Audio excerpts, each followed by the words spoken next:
weaves. Shorty, I cleave her eyes. I said, yeah, I find you very hard to resist. With this relationship, I'm gonna desist. But how can I face you when all I wanna do is just taste you? I know you think I play me, I play, but soon you're gonna see the light of day. Just relax, don't move an inch. I'll be gone in a pinch. May I feel take away myself. May I feel take away myself. May I feel I like a thief in the night. May I forget out of sight. May I feel take away myself. Take away myself. I have to utilize I weave. Show the eye a clean pair of heels. I said,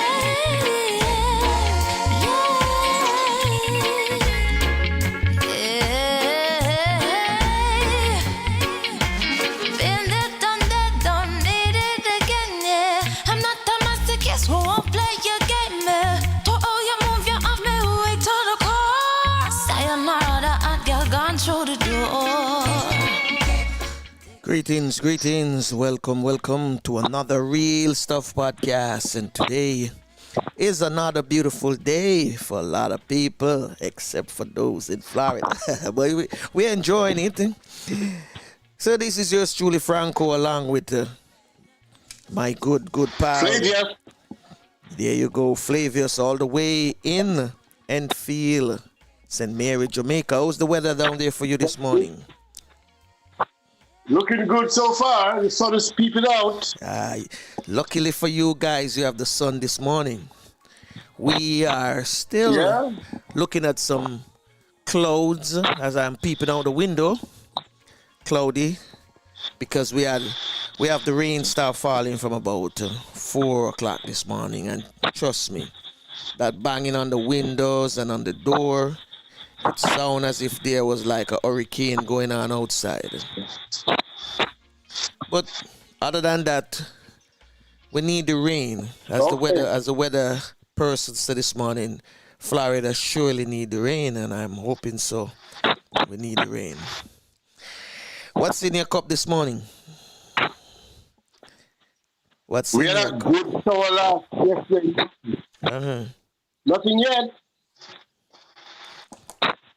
Well, Nothing yet. We're looking for some here shortly. I have my cup of in this morning, some ginger with a little bit of lemon and a little tip of turmeric. You know, try to make sure that the immune systems stay vital, you know. Keep it pep up as always. Stay firm. Yeah. So we're looking for sunshine this morning, you know. So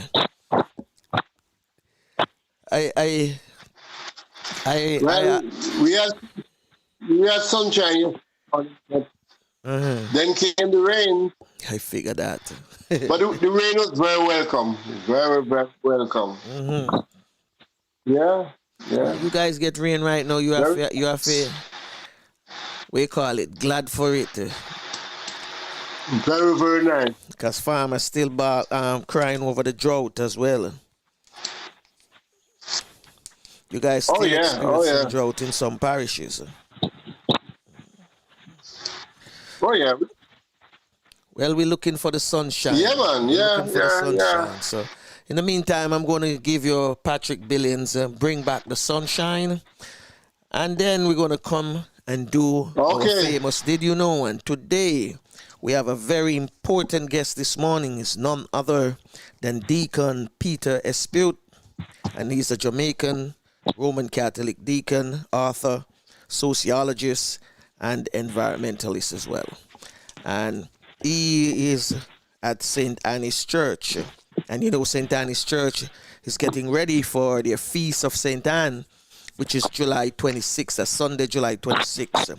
So for this week, we have been doing, actually from Tuesday right up until Friday, it's all about St. Annie's Church Parish, all about St. Annie's. So yesterday we had altar server leader Anthony Powell, eloquent speaker as well.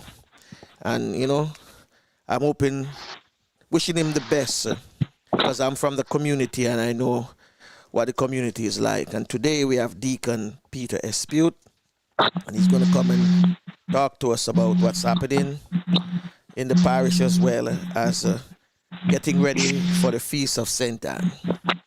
Tomorrow, we'll be going back into time, down memory lane of St. Anne's Secondary School, transform over into high school before it closed.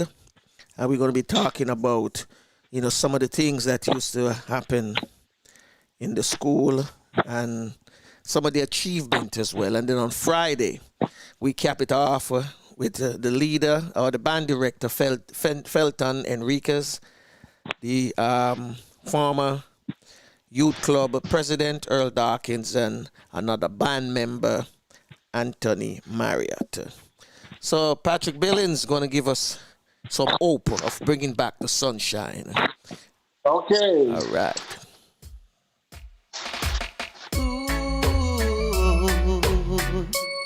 Oh, baby, ooh, oh, darling, you never know when you fall in love. Just so long love will last, no. You keep on hoping it all works out for the best. This morning I woke up too fast. My love was gone with no goodbye, no. I sat there wondering where I went wrong. Then I cried. Bring back the sunshine. I'm getting tired of all this rain all the time coming down. Bring back the sunshine. Bring back the days when you were mine, oh mine, surely mine. Once I found me a special girl. She made the clouds all disappear. But I took her loving for granted. Now here comes the tears. Here comes the tears. Bring back the sunshine. I'm getting tired of all this rain all the time coming down. Bring back the sunshine. Bring back the days when you were mine, oh mine. Bring back the days when you were mine. Bring back the days when you were mine.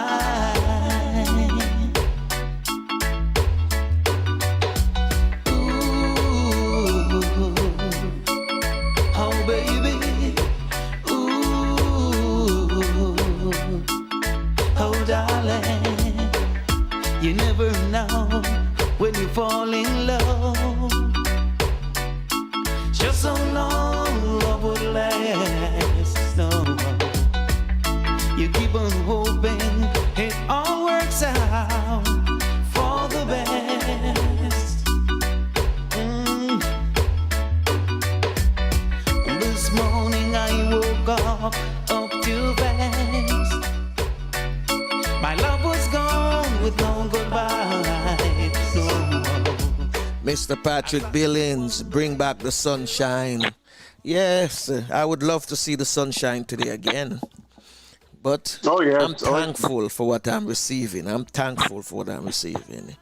Gotta give thanks for this day. Before you get into your Did You Know, Flavius, wanna send out some birthday greetings to those who are having birthday today. So if today is your birthday, happy birthday to you.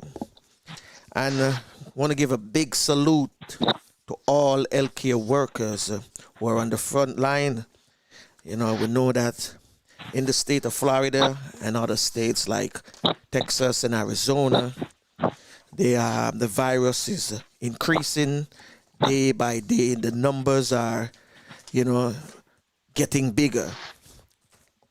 And our healthcare workers, they are overworked. So I want to salute you this morning. You know, thank you for what you're doing. It's enough big ups. And also for those who are on the front line, the grocery store packers, the truck drivers, and also, you know, first responders. So big ups to all of you this morning. Over to you, Flavius. Yeah, good morning, And as we say, greetings to everyone listening to us, all our friends and families listening in Portland, Jamaica, St. Mary, Enfield, and Ottawa, my market vendors, my pharmacy people at the New Millennium, and then we go over to St. Catherine, families and friends. Good morning, and then we go to Grenada, Barbados, St. Vincent, St. Lucia, St. Martin, Antigua, all these countries, Trinidad and Tobago. Morning, everyone. Morning to Kingston 21 and the other parts of North America. Jamaicans and Caribbean people are everywhere. So good morning to you all. Okay, this morning we're going to look at a very nice topic. I don't know how many of us think about this from time to time or on a regular basis, but it's the languages of the Caribbean. What language do we speak in the Caribbean? And what is the type of how would I say this now? The amount of people who speak what language? And it might surprise you. The language of the Caribbean reflects the region's diverse history and culture. There are 6 official languages spoken in the Caribbean. And you must remember that the Caribbean have a majority of Africans descent, people from Africa who lives here now. But unfortunately, it was by design that our colonizers, the people who brought us here from our home, tried to let us not carry our language and culture with us. Some of it came, but not enough to be a big block of speakers from whatever country that we came. They divided us up and didn't allow us to settle with our original language and culture. So our languages were part of our slave history and more adhered to the colonizers who brought us here to the Caribbean. Okay, we're looking at Spanish, official language of Cuba, Domrep, Puerto Rico, Bay Islands is Honduras, Con Islands, Isla Cozumel, Isla Mujeres, Mexico, Nueva Expanta, Venezuela, the federal dependencies of Venezuela, St. Andres, Provincia, and Santa Catania. So those countries. So we look at French now. And I must start by saying that the Spanish is the most spoken language in the Caribbean, followed by French. And we look at Guadeloupe, Haiti, Martinique, Saint Bartholomew, French Guyana, and Saint Martin. English, and we, Anguilla, Antigua and Barbuda, Bahamas, Barbados, British Virgin Islands, Cayman Islands, Dominica, Grenada, Guyana, Jamaica, Montserrat, and Puerto Rico. So Puerto Rico falling in two categories. Then St. Kitts, St. Nevis, St. Lucia, St. Martin, St. Vincent and the Grenadines, San Andres, Provincia, Santa Catania, Trinidad and Tobago, Turks and Caicos Islands, and the U.S. Virgin Islands. Then we move to Dutch, official language of Aruba, Bonaire, Curacao, Saba, Saint Eustatius, Saint Martin, and Suriname. And then we have the Haitian Creole, which is an official language of Haiti, along with French, and Papiamento, a Portuguese and Spanish-based Creole language, official language of Aruba, Bonaire, and Curacao. So we have a few countries like Haiti and Aruba, Bonaire, and Curacao that have their Creole as a national language. There are also a number of Creoles and local patois. Dozens of the Creole language of the Caribbean are widely used informally among the general population. There are also a few additional smaller indigenous languages. Many of the indigenous languages have become extinct or dying out. At odds with the ever-growing desire for a single Caribbean community, the linguistic diversity of the few Caribbean islands have made language policy an issue in the post-colonial era. In recent years, Caribbean islands have become aware of a linguistic inheritance of sorts. However, language policies being developed nowadays are mostly aimed at multilingualism. And I think the Caribbean, should have done much better in us speaking all these languages that are available in the Caribbean. Many languages spoken in the Caribbean are either European languages, namely English, Spanish, French, Dutch, or European language-based Creoles. Spanish speakers are the most numerous in the Caribbean. English is the first and second language in most Caribbean islands and is also the unofficial language of tourism. The dominant industry in the Caribbean region. In the Caribbean, the official language is usually determined by whichever colonial power held sway over the island first or longest. The first permanent English colonies are founded at St. Kitts and Barbados. St. Kitts is 1624, Barbados 1627. The English language is the third most established throughout the Caribbean. However, due to the relatively small population of English-speaking territories, only 14% of West Indians are English speakers. English is the official language of about 18 Caribbean territories inhabited by about 6 million people. Though most inhabitants of these islands may more properly be described as speaking English Creole rather than local varieties of standard English. The Caribbean English speakers are outnumbered by Spanish speakers by a ratio of 4-1. That's not many people speak Spanish 4 times more than the English speakers. Due to the high density of population on the larger Spanish-speaking islands, some 64% of West Indians speak Spanish.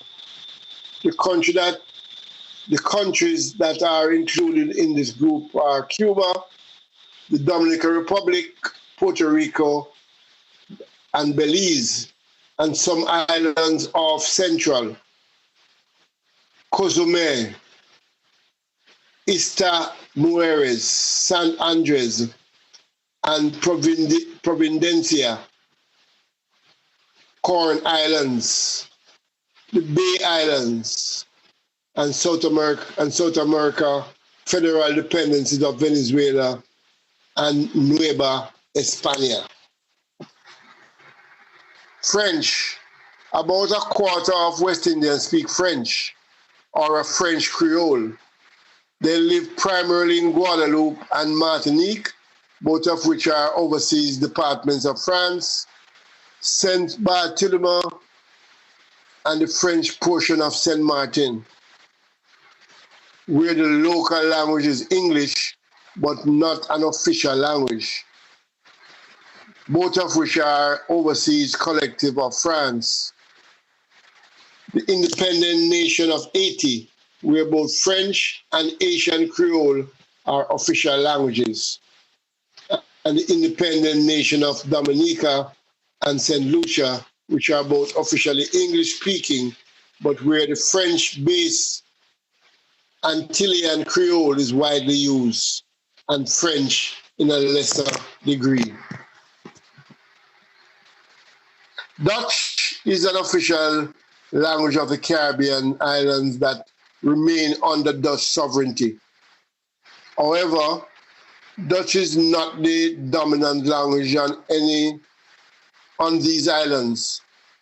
On the islands of Aruba, Curacao, and Bonaire, a Creole based on Portuguese and West African language known as Papamento is predominant, while in St. Martin, Saba, and St. Eustatius, English as well as local English Creole are spoken. A Dutch Creole known as Negro Olelands was spoken in former Dutch West Indies islands of St. Thomas and St. John, but is now extinct. The last native speaker died in 1987. And we also have a lot of other languages, Creole, indigenous languages, Creole languages, and others.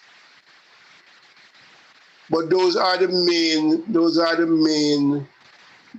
main languages that are spoken and that business is done with. If we go down the list here, we say Anguilla is English, Antigua Barbuda English. These are official languages now. Aruba, Dutch, and Papamento. So they have two official languages. Bahamas English, Barbados English, Bay Islands, Honduras Spanish, Bermuda English, Bonaire Dutch, Bocas del Toro, Archipelago Spanish, British Virgin Islands British, Cayman Islands British, English, Horn Island Spanish, Cuba Spanish, Curacao Dutch, Papamento and English, Dominica English, Federal Dependency of Venezuela Spanish, Dominican Republic Spanish, Grenada English, Guadeloupe French, Guyana English, Haiti French, and French Creole, Isla Conosme Spanish, Isla Mujeres Spanish, Jamaica English, Martinique French, Montserrat English, Nueva España Spanish, Puerto Rico Spanish and English, Saba Dutch, St. Barth French, St. Kitts Nevis English, St. Lucia English, St. Martin French, St. Vincent the Grenadine English, St. Andres Spanish, St. Eustatius Dutch, St. Martin Dutch and English, Suriname Dutch, Trinidad and Tobago English, Turks and Caicos English, U.S. Virgin Islands English. So that's a breakdown of what islands speak what language. But I'm sure anywhere you go in the Caribbean, whichever language you speak, you should be able to get around. As I say, English is the language of the tourism, which, you know, we do a lot of tourism in the Caribbean. And a lot of people in all these countries also can help themselves in Spanish and some French. So, but I think that these languages, when I was going to school, these languages were taught in school. But I think more effort should be made, you know, so we can travel and communicate easier if we all, you know all these languages, just like in Europe, where people are in Canada, in the province of Quebec, where everybody from your born, you grew up speaking French and English. Just like in Europe, people in Europe speak 4, 5, 6 languages. And also in Africa. In Africa is a place of lots of languages, and people speak many languages in Africa also. But in the Caribbean, we cannot stick to what we start out with. And not enough people move on to the other languages, so we can be, you know, we can communicate easier. So, but I hope you have a better understanding of the languages that is spoken in the Caribbean, and for all us English-speaking people in the Caribbean, realize that we are only third on the list based on the number of people who speak the English language in the Caribbean as an official language, as a first language. But, you know, I have been to places where the official language is Spanish and get along fairly well with English and a little Spanish. But we need to move up from there. Get the young ones coming in. Get them multilingual. I think even try for 2 languages to start out with. I think that is very important. That's fair enough. That's fair enough to say. Yeah. When I was at school, I did Spanish, and I enjoyed it very much, and you know it was very good. But when you leave, no, you don't get to use it a lot. Then you lose most of it. So, what's the second language you said Jamaica should acquire? Definitely Spanish. Okay, because at one stage I remember there was something, you know, like people were saying that we should be able to speak our patois, you know, get it be officiated. No, but people have been trying.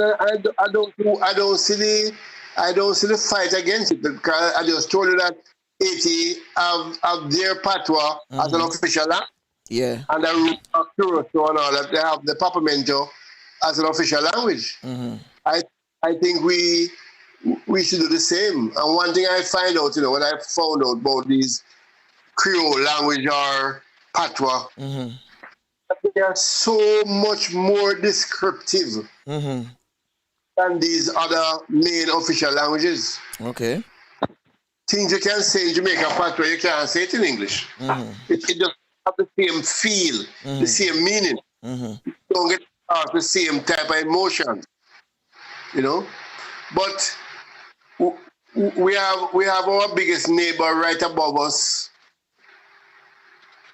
almost covering us, which is Cuba. And Jamaica and Cuba are so close from the, not now and not even in politics, but from the early days.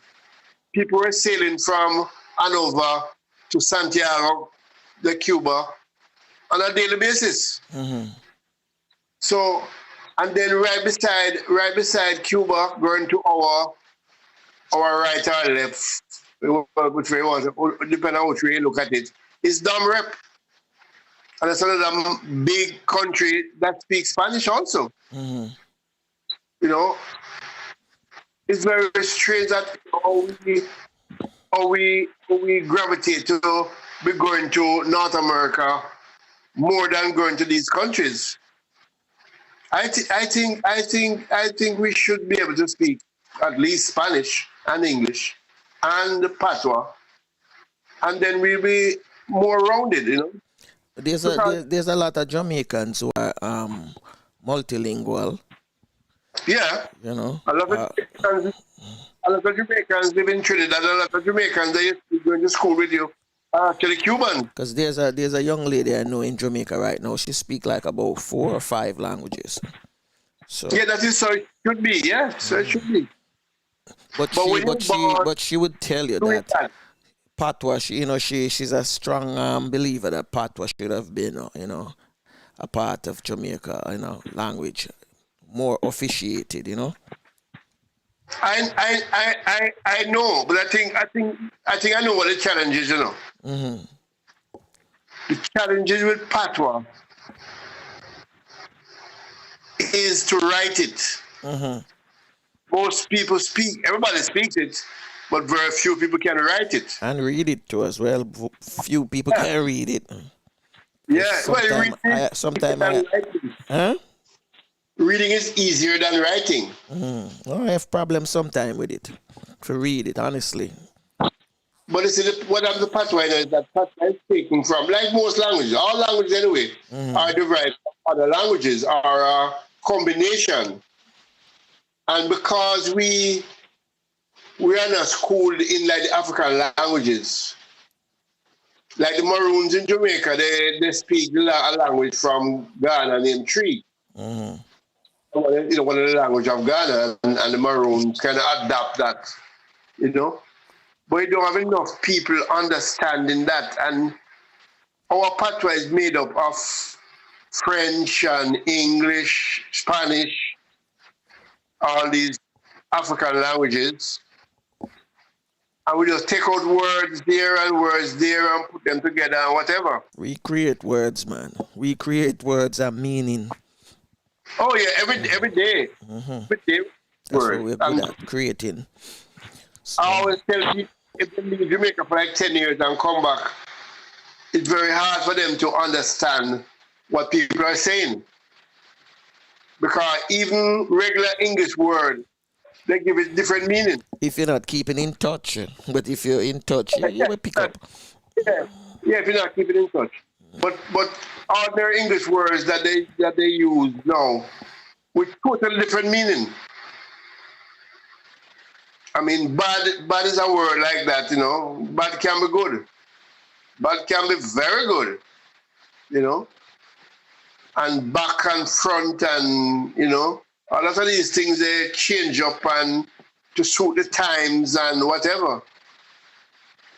And people understand. And if you're here for a few days, few weeks, you'll get to understand the new meaning of things and some new words, completely new words. Mm-hmm. And every island you go to is the same type of effect you have. You have to try and understand what these words mean and what people are actually saying. So we have the patois or the Creole everywhere we go. I know St. Lucia is a bit harder because St. Lucia have the French. And what you have to understand, is that some of these islands where they have this diverse amount of languages and all these languages are mixed in their Creole, is that I think St. Lucia is one of those islands, and probably St. Vincent also, where different colonial power were in charge for different periods of time. So they fought and one win and then take over, and then there's another war and another one win, another one take over. So when they come, they bring the language, and then when they leave, the other language come in. And we just don't throw away a language and bring a new language. We can merge them together. So we get a very colorful Creole all over the Caribbean. So the more you travel around the Caribbean, is the more you hear these things, and then that becomes part of your Creole. It's very interesting, very nice, very, very beautiful. True. Well, in case you didn't know, now you know.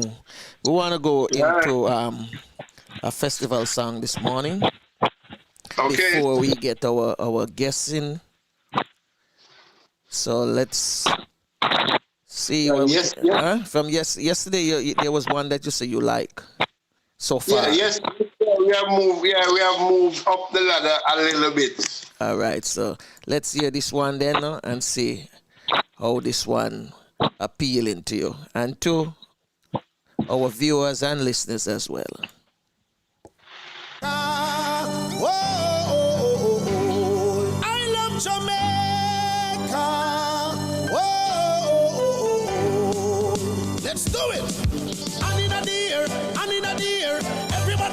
put your one in the air.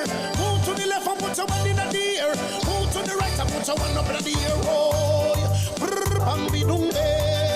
Oh, padabadubade. Brr, bambi dumbe. Oh, and if you think that Jamaica no nice, check Downs River Fall. Brabadum, babadum, babadum, bambi dum bang. Oh, yeah. And if you think that Jamaica no nice, come a downtown near the Ocean Mall. We have things we come, but when you come, we come back. Oh, yeah. And if you want to have Jamaica nice, welcome one and all. Brrr, badabadum, babadum, bang, dum bang. Hey, and the good white rum make people come. Greatness how we heart make people come. The happy and the rundown make people come. The sweet reggae music fun can run. And no war and crime make people come. We have a nice time make people come. And the tourist resort make people come. From east, west and north, the people them a hunt home. And everything's a Jamaica no nice. Check Downs River Fall. Brabadum, babadum, babadum, bang, dum bang. Hey, and if you think that Jamaica no nice, come marry a town where the whole is dance. We have things in comfort when you come, we come up. Oh, yeah. And if you think that Jamaica no nice, take a one trip down a Port Royal. We have things in comfort when you come, we come up. Hey, I say when them come, watch them a turn in a the boiling sun in a the sea. And I say when them come, man meet a woman or a woman meet a man and them married and done. I say when them come, watch them document last card, them no one left jam down. I say when them come, state of emergency done and everybody have fun. And if you think that Jamaica no nice, check Downs River Fall.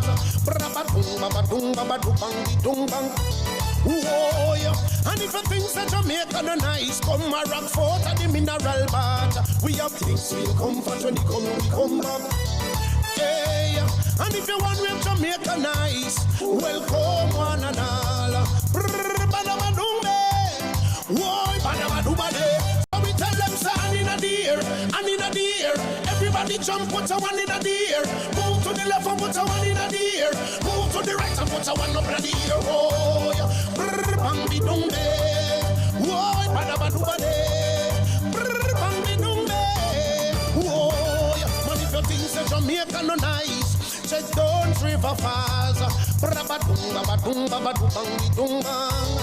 Hey, and if you think that Jamaica no nice, come a downtown near the Ocean Mall. Brabadum, babadum, bambi dum bang. Whoa, Jamaica we love you, love you, love you, love you, love you. There's no place I put above you, love you, love you, love you, love you, love you. Nobody can overcome you, love you, love you, love you, love you, love you. Hey, hey, hey, love you, love you, love you, love you, love you. Jamaica, sweet, nice. Jamaica, we so be nice, we have paradise. Love you, love you, love you, love you, love you.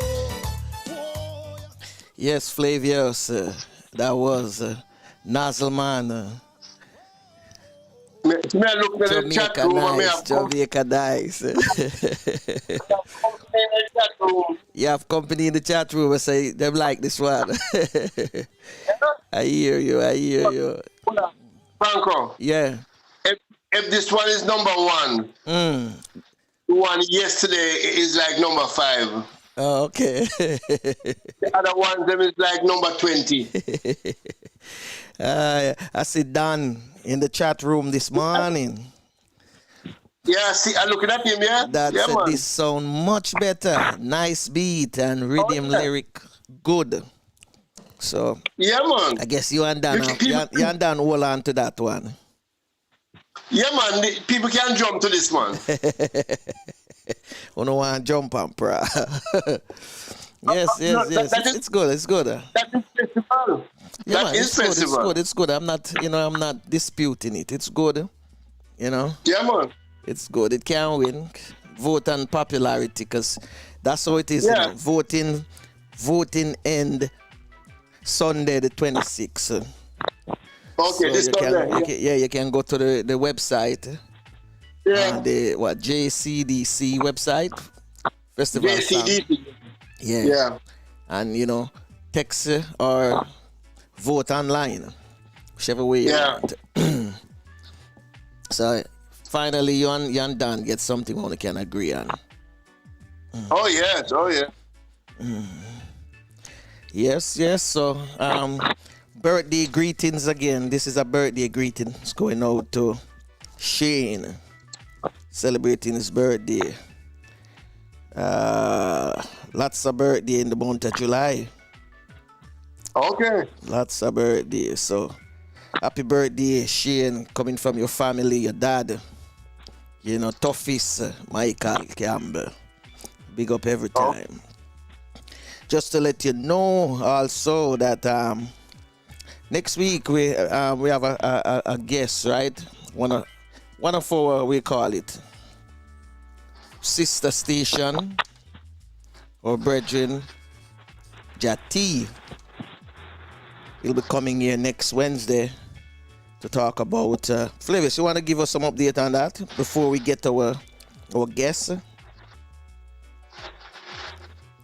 Flavius? Yeah. We can talk about that. Yeah. Jati Entertainment Show and Jati Reggae Ambassador will be producing an independent show. Live from by pay-per-view. Yeah. By pay-per-view, yeah, from Portland. And they are bringing some real good Jamaican cultural music.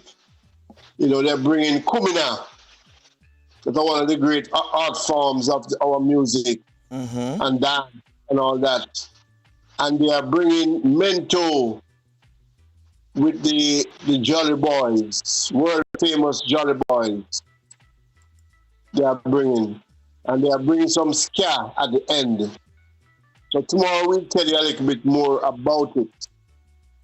But it'll be live by pay-per-view, and next Wednesday, Jackie himself, the reggae ambassador, will come and tell you all about it. Definitely. So on Friday, we're going to have some very special guests on Friday. Next Friday, yes, next Friday. And this is from our big sister island of Cuba. And this is the internationally acclaimed and internationally famous Grupo La Canela de Cuba. We'll tell you more about that as this week goes down. But they are fantastic. That group is what, a dance group and players of instruments as well? No. That is a performance band, yes. Okay. All female, and they play all the instruments, including voice. That's good. And they dance and sing. I mean, you see those nice young ladies with this big guitar in front of them. So it's a male and female band? It's primarily a female. Oh, it's a female. Man, get to the point, man. Yeah, we are back in suspense, man. No, but I said that. I mean, Never hear that come out of your mouth from your talk this morning. Yeah, but it's about 13 strong band.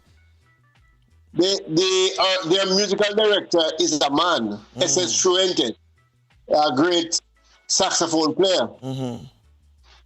And they might trade a man here and there, but it's primarily all-female group, managed by female also. Managed by Joe Fuentes. Okay. And, obviously, why I'm speaking like this is because I've actually experienced them live. And they are more than good, as they say. They are just fantastic. Glad to know. They do all forms of Cuban music, and like the regular Cuban music, salsa, jazz, reggae. Do they travel out of the country? Like I said, they're internationally famous. Okay, yeah, they're famous, but do they travel out of the country? That's why they are internationally famous, because they travel the country. Mostly Europe and the Caribbean. No, I know there's some Cuban band don't leave Cuba. Yeah, no, man. These are a lot. But like I say, it's mostly in Europe. Like Spain, Germany, and all these places. And they, of course, they tour the Caribbean. But they are. I mean, we will have some videos there and some photos and all that. But they are something to watch. Okay. And in Cuba have, I think, they have more than one institute of music. All these players in these bands have to attend these institutes before they start playing. So they are well schooled. They are well schooled in the music. Every time I hear somebody talk about music and the school of music, and it brings me right back to what Willie Stewart said months ago on our podcast here. We should start by teaching youngsters in school how to play instruments, how to write music, a music sheet, and read music. Which the suggestion he made was something which I see as a plus, a positive, but it then again is another thing, going to those in charge to get these veterans musicians in school just to teach students how to play instruments. And those who write the music as well, how to write and read it. Then we have a different breed of musicians coming out of Jamaica. And now is the time for us to capitalize on the youths at an early age. We have to make sure so we get them attention. Remember, Ansel said it. 7 years old, we have to capture them from now. We have to capture them from now. All right, I'm gonna. No, I said they can decide if they want music or not, but at least start them up first. Yeah, man. And the ones who love it, they will stick to it. As I said, the 70s and the 80s, my time. I say my time. There was so many things for us to choose from that we were in 2, 3, 4 different groups at a given time. You learn something here, you learn something over there, you do the same thing here and there, experience, more wisdom. So. Well, I remember at Casey Kellis when we decided to upgrade our band, our drum corps to a band and drum. We got the great Lenny Ebert from Alpha to come down, and then we got the top man of the regiment band. Who that? Major Joe Williams. He used to come to our church too, Okay. Yeah, he used to come to St. Annis. Yeah, he used to come to St. Annis too. Many times. Yeah, man. And, I mean, these are the top people in the country, and they came down and helped us out, taught the youths how to play the different instruments and how to arrange music. And I mean, our bands and drum was a start after unit in Jamaica. All kind of function we were invited, and they did. I mean, they were excellent, really, really excellent. I know that. I've seen a few events with KC boys. I tried my hand at a clarinet, but I didn't give it enough time. I tried my hand. I don't think I could. At the trumpet, I gave it up. Okay. Yeah. So. Okay. Every little thing, equipment, nice instrument.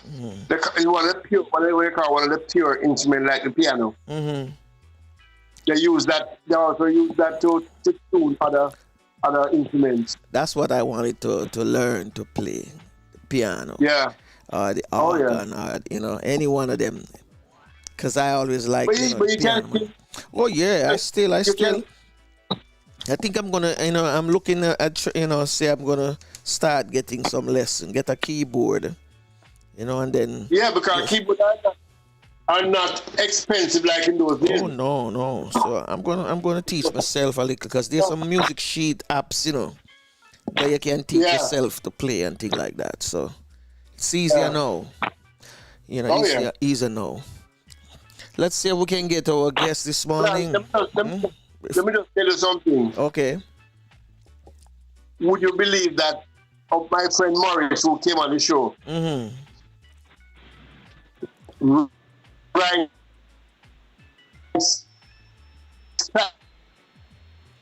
Classical music in his home. He's what? I never hear that because you break up a while ago. You're gone, Flavius. You say he has classical music for the system.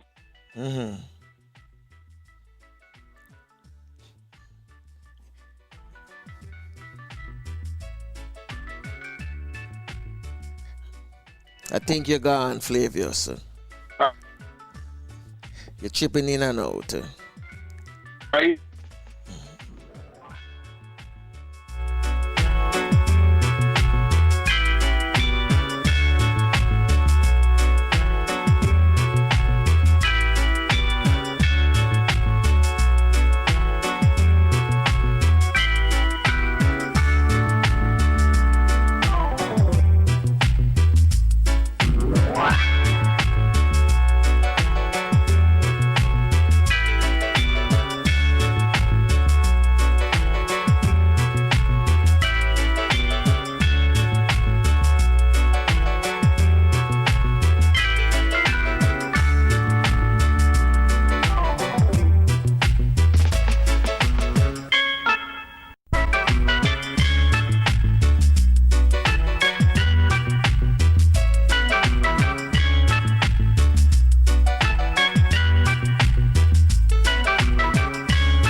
Greetings again, my guests, my listeners. Welcome, welcome. This morning we have none other than Deacon Peter Espeut, a Jamaican Roman Catholic deacon, author, sociologist, and environmentalist. Deacon Espeut, welcome to the Real Stuff podcast. My brother, I'm very pleased to be with you. Good morning to all your listeners, Jamaicans and otherwise. Thank you, man. Thank you. First thing for myself, I'm going to ask. I know the name. I remember the name, but I can't remember the face. Because I know I've seen you once or twice. You come by St. Anne's Church when I was an altar server. But I can't remember the face. And I know we have aged, because we have grown and things. So seeing you with mustache and, beard is totally different from the person that I am, visualizing. Okay. So Felton said to me, yes, you remember Peter, man. How can you forget him? I said, I remember the name, but I can't remember the face. Right. Yeah, so how are you doing? I used to come to St. Anne's because in my youth, I was one of the first people to play the guitar in church. Yeah. And I used to come to St. Anne's a lot in those early days to play the guitar and to teach those folk hymns that we used to sing. Yeah. And I think there was an organist by the name of Mrs. Collins. Okay. I seem to remember, and I would play with her, and she would play the organ. And the congregation was famous because St. Anne's people love to sing. Yes. And so I always enjoyed when I would be invited to visit St. Anne's. And I remember. I don't remember your name. Your name, of course, is a famous name. Yeah, Francis Forbes. There was a police commissioner with that name. I know of him. I know of him as well. And in fact, he was a strong member at St. Peter Claver Church. Oh. Francis Forbes was president of the youth group, president of the CYO, president of the altar servers, president of the drum corps. Wow. For St. Peter Claver, famous Catholic youth.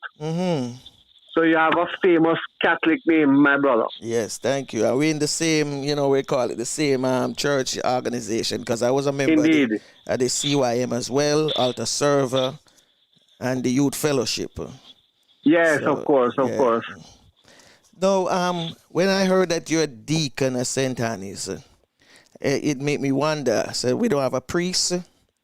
What become of the priests that usually, come to St. Anne's?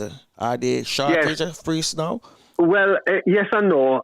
It really has to do with COVID. Okay. Because the Jesuits, the Society of Jesus, they have the responsibility for sending a priest to St. Anne's. Yeah. And the one who has been there for the last 2.5 years, he has gone back to the States. And his replacement is coming from Guyana. Okay. And because of the COVID problem, he cannot arrive in Jamaica because the airport in Guyana is still closed. And of course, he cannot get a flight. Okay. So carry on in any way, because the show has to go on, the church has to go on. The Archbishop asked me if I would come and spend 3 months at St. Anne's until the new priest arrived. Okay. And I told him I'd be happy to do that. In fact, it's the second time I'm doing it. Yeah. You might remember that this last priest that was there, Father Mark. Yeah, I heard about the same thing happened before. The priest before Father Mark, Father James Joyce, he also went back to the States, and there was a little delay before his successor came. And so again, the Archbishop asked me if I would go to serve the people at St. Anne's and at Holy Name, as you know, which is a nearby church community. And I happily agreed.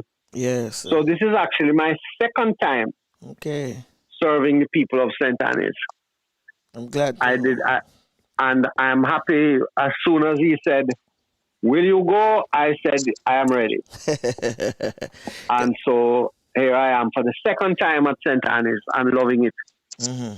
Good, man. Because you know, St. Anne's used to be vibrant. Because one of the questions I have for you is, knowing how vibrant the Catholic Church was and how involved St. Anne's Parish was in spreading peace and love, what are your views as to what is happening in the community? Yeah, well, it's not only St. Anne's that was vibrant and gone down a little bit, you know. Most of the churches have gone down. Part of it is because some of the older heads, the vibrant Catholic youth, have migrated. Yeah. I'm not throwing word upon you or on your listeners. But this is part of the problem. Yeah. That people who are very active in the church and who doorposts that prop up the church, many of them die or migrate. And of course, people move away from St. Anne's. Yeah. People maybe get a little more prosperous and then move across the water and move uptown. Yeah. And it means that the quality of the numbers of people who would be available to help out at St. Anne's has gone down. Yeah, that's true. But having said that, St. Anne's was very vibrant in the day, back in the day. It had a very active drum corps led by Felton Henriquez. Yes. And of course, when Felton left, it dropped down. Now that Felton is back, the drum corps has come back up again. Yeah, building it back again. And this tells you that leadership is very important. It is very important to have quality leaders to keep a church community alive. That's and true. people like Felton have proved that they are quality people who can work hard to keep the church, to build up the church. So, and also, you have a new crop of young people coming up. Yeah. We can't always live in the past. That's true. And I am very pleased with some of the young people. They have, St. Anne's has a wonderful dance troupe for St. Anne's Day, which is coming up on Sunday. They're going to do a wonderful dance. Yeah. And I have been touting them very highly wherever I go, that every church should be like St. Anne's and have an active dance troupe, because, of course, our Christian worship is very much made better with song and dance when we have quality worship. True. And dancing and singing is a very important part of top quality worship. That's true. And you know, back in the days, the dancing never used to be a part of our church community. It usually be with the school. St. Anne's secondary school were known for its dancing, because we have won a lot of dancing competition, festival competition as well. So that was in the days of Mrs. Brissett? Miss Brissett and Miss Grandison. Yes. Yes. So. Yes. Well, yes. I mean, you say that it's not this church, it's a school, but of course the church and the school are tied together. And you can't separate them in many ways, you know, my brother. No. And so the school had a very strong dance troupe. And maybe some of those people from the school who grow big now, who are the ones carrying the dancing in the church. So I benefit from it, because I enjoy seeing a good worship dance when I go to church. And so I'm very happy that this Sunday, when we celebrate St. Anne's Day, we're going to have a nice worshipful dance. Remember, King David used to dance in front of the tabernacle, you know. Yes. In the temple. That's true. King David used to give God thanks and praise with his body. And there's no reason why here in the year 2020, we in Jamaica can't also give God thanks and praise with our body too in front of the tabernacle. True. So yes, the past was good, But the present not all that bad, you know. I enjoy being at St. Annie's, and I think that it's a wonderful church community. Very committed people to their faith, very committed people to their God, and I look forward to them growing from strength to strength, especially when their new priests arrive. You know, that's true. I remember you mainly at St. Benedict's Church. Well, that is very recent. That means you didn't leave Jamaica all that long then. No. I read up some things because I have some friends who are still living in Arborville and still attend church, you know. Because I heard about, as I tell them, Peter Espeut name remind me of this altar server used to serve with us named Pattison, you know. Both of you kind of have a slight resemblance. Ignatius Pattison? Yes, but his other brother, not Ignatius, the other one. I see. Yeah. So well, it's relatively recently I went to St. Benedict's. I only went to St. Benedict's in 2008. Okay. My career in the church has really been spent a lot in the country parts. When I became a deacon, I told the Archbishop that I really don't want to go anywhere where crowd of people is there, because there are many places where ministers don't want to go for whatever reason. And I found that the country parts were very badly neglected. Okay. And so I said, send me to the country. So in fact, when I was ordained in Another Bay. Oh, okay. St. Mary. Flavius, right near you there, man. Right there, yeah. I know the because at the time, I was in charge of the little church of Belfield Line, which overlooks Another Bay. And the Archbishop agreed at the time, Archbishop Clark, and he sent me to serve in, I was already serving in Belfield Line, but he ordained me in Another Bay, and I continued to serve. And then after that, well, even before that, you might remember I was in a little church called Avocat in Portland. Okay. And I was there for many, many years. And then I went to another church in Yuaton and Donington. This is in St. Mary Bush again. Happy to serve the country people, because you see, everybody wants to go in town. Yeah, the populated areas. And nobody wants to really serve the country parts.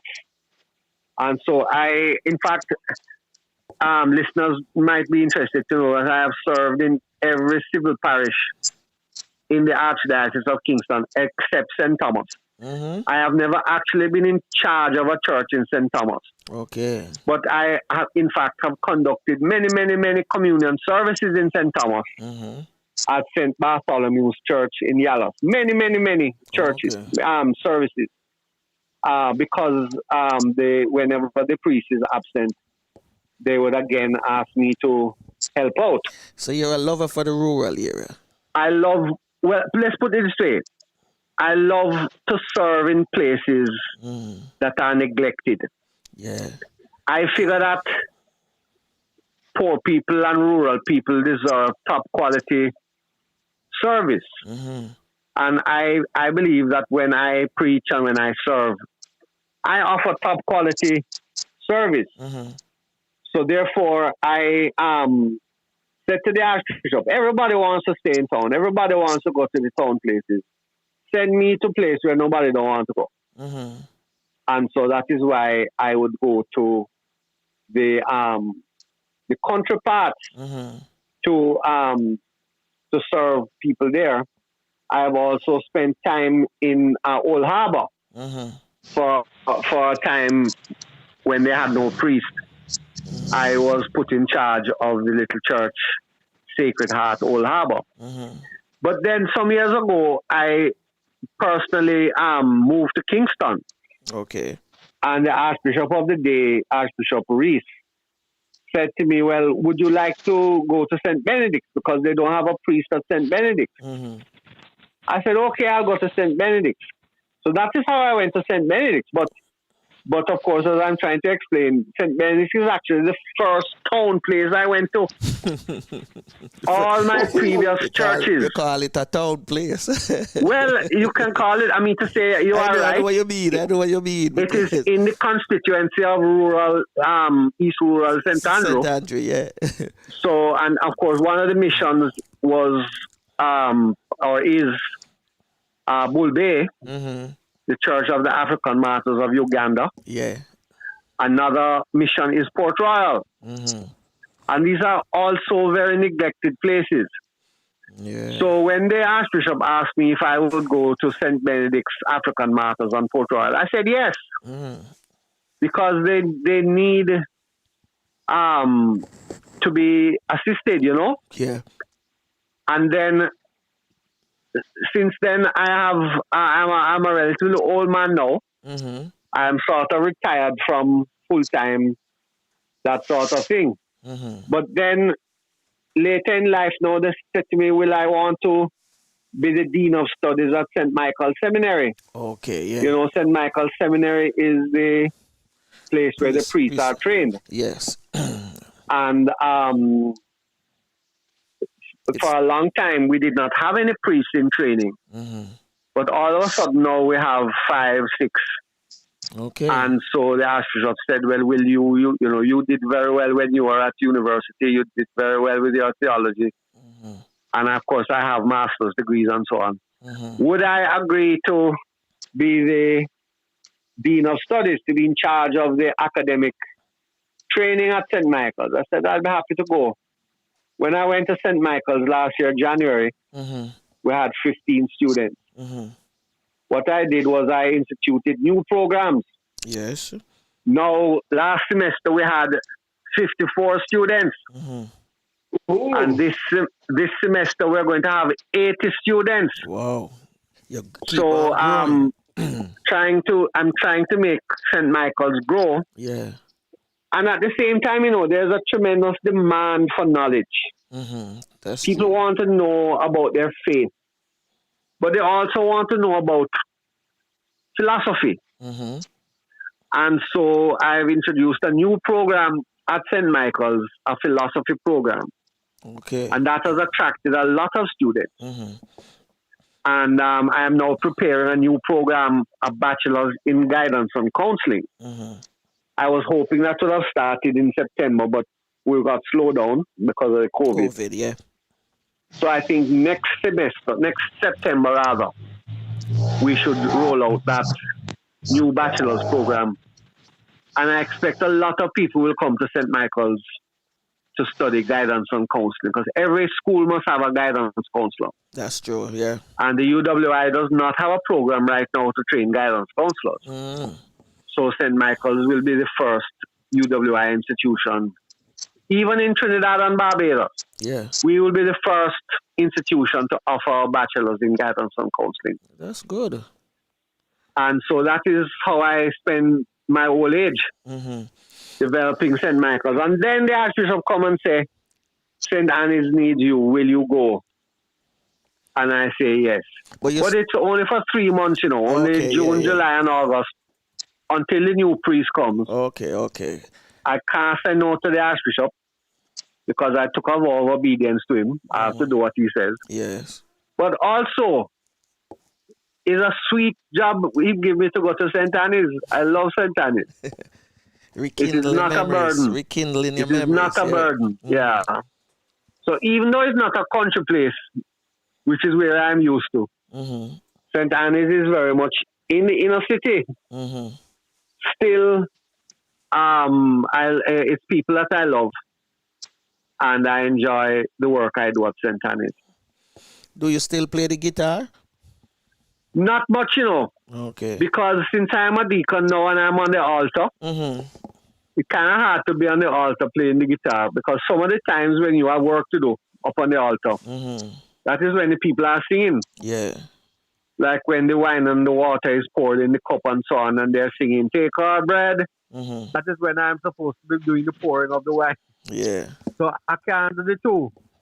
And similarly, when communion is being given out, when I have to give out the body and blood of Christ, that is when people are singing. I can't play guitar and give out communion at the same time. Maybe you can start a guitar class. I kind of had to make a choice. And I made the choice to be a deacon. Yeah. But then what I did was I trained a lot of people. That's what I was saying. Maybe you could to start play a the class guitar. there. Yeah. Well, I don't know if I trained any people at St. Anne's. I know I've trained people all over the place to play the guitar. But that is in the cards, you know, because one of the things we want to do at St. Anne's is to start up. Felton is doing the band, the marching band. Yeah. But we want to have other kind of music going on there. So the plan would be to have some teaching of guitar and trumpet and violin and stuff like that. Yeah, there used to be a try and improve a youth choir back in precisely. Yes, because back in the day, you know, my brother. When I say back in the day, I mean before your time. In 1910 and 1920, St. Anne's had an orchestra, you know, violin, clarinet, flute, and saxophone. Yeah, that is before. We like to think that our days was the best days. Yeah, it was the A days. Yeah, but actually the heyday of St. Anne's was before. Didn't know that. Our time. No, I know. Was in my grandfather's time. Okay. And you had the Ferrers family and the Bardowell family, and all of those families in the days of Father Eberly. Yes, sir. Remember even before the Kendall crash? Yeah, before the Kendall crash, yeah. St. Anne's was a big church in terms of music. That's what I know. And we want to keep that tradition going. Yeah, I know it was a vibrant community, real vibrant. Everybody used to come to St. Anne's Church before the school even started. Right. Yeah, because my great-grandmother used to attend the church. That's how our family become Catholics. I see. Yeah. Yes. This brings me into another question because I was telling my brethren on the line in St. Mary Flavius that you also involved in the Portland, we call it the Portland Bight. Right. Yeah. So you're an environmentalist and a sociologist. I have been an environmentalist for many years. The Portland Bight is only a recent thing again. Yeah, I want to know about Long before I got involved in Portland Bight, I was involved in fisheries management. In fact, CARICOM appointed me to their technical board. Okay. To give them advice on fisheries. And I have studied the fishing industry in Jamaica, in Suriname and Guyana and Trinidad, Grenada, St. Vincent, Barbados, St. Lucia, Dominica, Belize, Bahamas, the whole of the Caribbean. The whole Caribbean, yeah. And in fact, I have traveled overseas to the Philippines, to Samoa, to Australia, Washington, D.C., giving papers at conferences, Hawaii and so forth, to because the environment is very important, you know. This is where we live. Yes. And it's part of our faith. Because God created the world and said to man, to Adam and Eve, look after the earth. And that is why the Catholic Church, right now with Pope Francis, but even before Pope Francis, has been encouraging good Catholic people, good Christian people, to take care of the environment. Pope Francis says that this is our common home. And so when I'm an environmentalist, it is just a part of being a Christian. It's just part of being a Catholic. Because everybody who believes in Jesus, everybody who believes that God is the author of creation, must take a responsibility to look after creation. And so, yes, I'm an environmentalist, but it is because I'm a Christian that I'm an environmentalist. Okay. And of course, I studied it my first degree at the university was in chemistry and zoology. So I am, first of all, a natural scientist. Okay. Later on, I went and did other studies in theology and philosophy. And my master's degrees are in social science. I have 2 master's degrees in development studies, which is why I will say that I'm a development scientist, because I have the letters against my name to show it. True. But the point is this, that fisheries management, is not the management of fish. Okay. It's the people who fish that are the problem.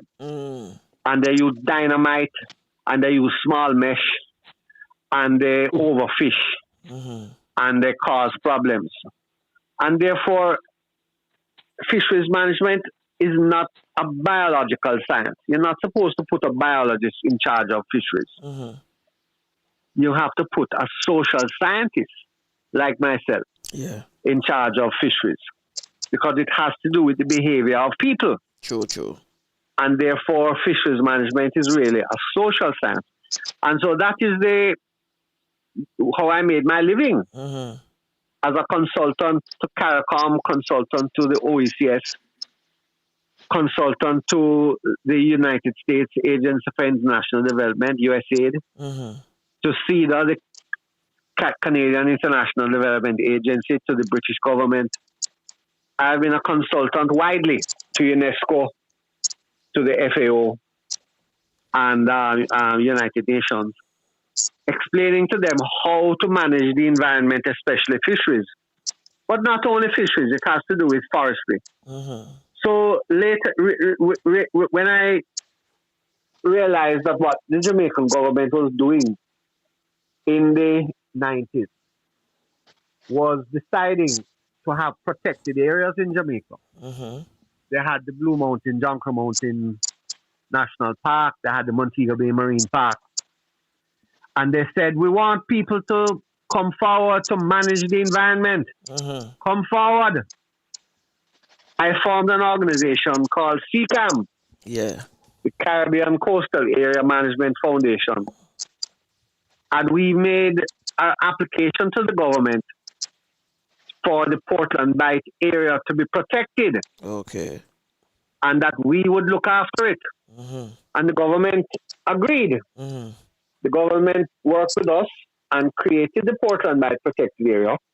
It's Jamaica's largest protected area. It has forests. So we have to deal with the charcoal burners. It has, of course, a lot of sea. So we have fishermen to deal with. But it also has a lot of birds. So we have the bird shooters to deal with. And it has rivers. So we have the sand miners to deal with.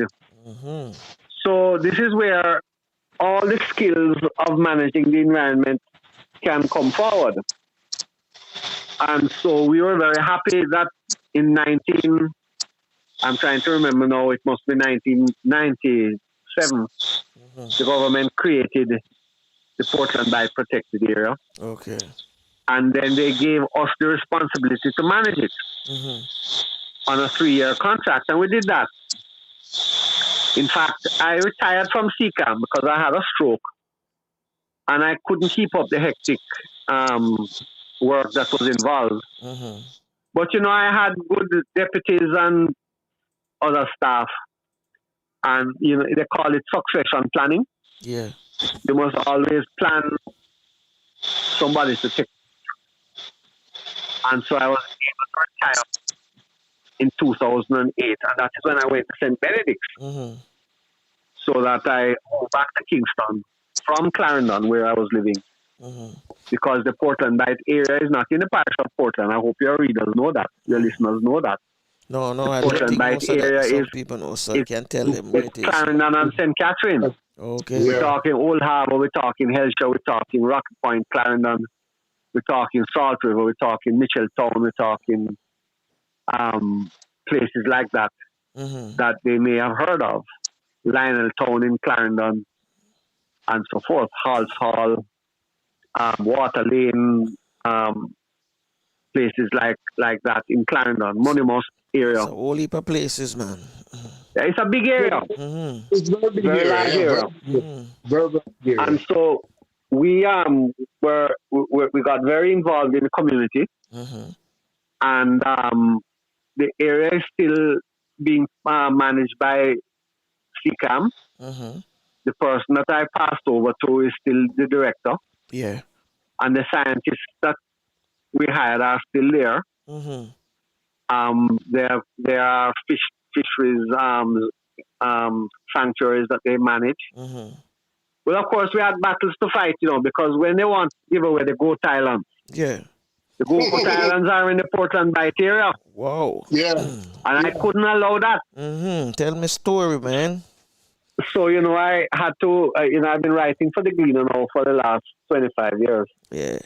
28 years. I'm the longest writing columnist in the newspaper now. Yeah, I think I saw your 25th anniversary. Yes, that was 3 years ago. I'm 28 years now. But I had to launch a campaign against it. And then eventually I took the Prime Minister out there, him and his 2 young sons, and we went swimming and snorkeling out in Portland Bight. Beautiful area. We went out to Half Moon Key. We went out to Pigeon Island. We went to the Goat Island. And I told him, I said, you must realize that you are very fortunate, because you and your 2 sons are some of the last people that will be able to snorkel out here. Because once Chinese take over Portland Bight, they're going to dredge the whole area for the big ships to come. And all of what you are seeing now will be gone. And 2 weeks later, he announced to the nation that Goat Island would be protected. So I don't take any official credit, because, of course, not many. This is the first time in public I am revealing that I took the Prime Minister out there. But thankfully, and I was no longer at CCAM at that point. Okay. That point I had retired from CCAM over 10 years. Who's the new But I still love Portland Bight. The person who is the director is Ingrid Parchment. She was my deputy. And I passed over to her. And she's also a trained social scientist. And she was doing the community involvement side of things.